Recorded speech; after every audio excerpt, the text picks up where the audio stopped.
À Zapatoca, il y a une grotte pas très loin du village. Alors, allons y jeter un coup d'œil, non? Bon, en fait, tu choisis pas. Aujourd'hui, il ne fallait pas être trop malin pour comprendre que je t'emmène dans les entrailles de la terre, à la Cueva del Nitro, à Zapatoca, après un petit bout de chemin sous une chaleur pas encore écrasante.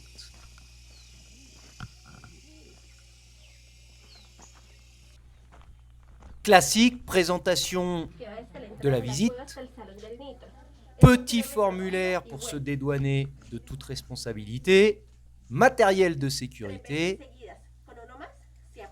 et nous sommes partis. Alors tu vas voir, c'est assez photogénique comme visite. La guide, plus que des explications, c'est savoir prendre des photos.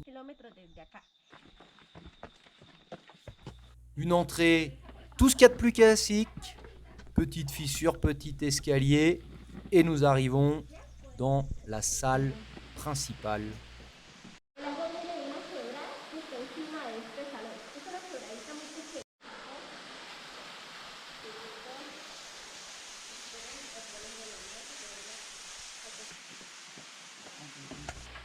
Alors la visite a souvent été libre, jusqu'en 2005 si j'ai tout compris, et tu vas voir que les déprédations ont été nombreuses. La plupart des stalactites sont cassées, les gens emportant des souvenirs chez eux.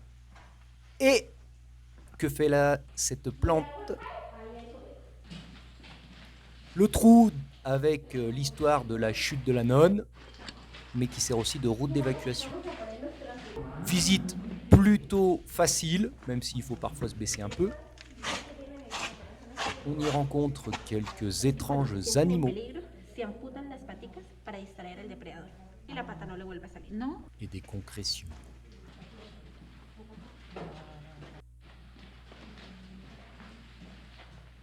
Je ne suis pas le seul à filmer. Et même là, on ne peut pas être tranquille, la police nous rejoint. Pour eux, c'est petite visite gratuite sans matériel de sécurité.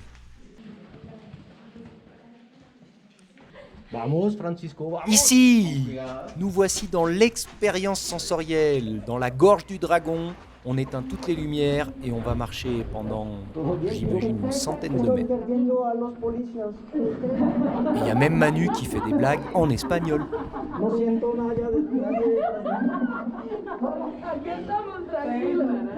Tout le monde est là, sain et sauf.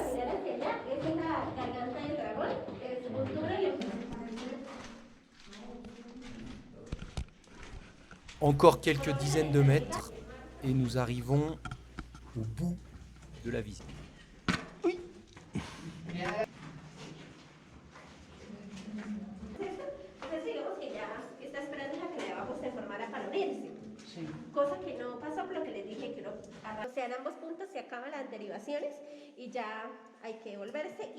Et voilà, quand je t'avais dit que à tous les points intéressants, le guide prend une photo des visiteurs.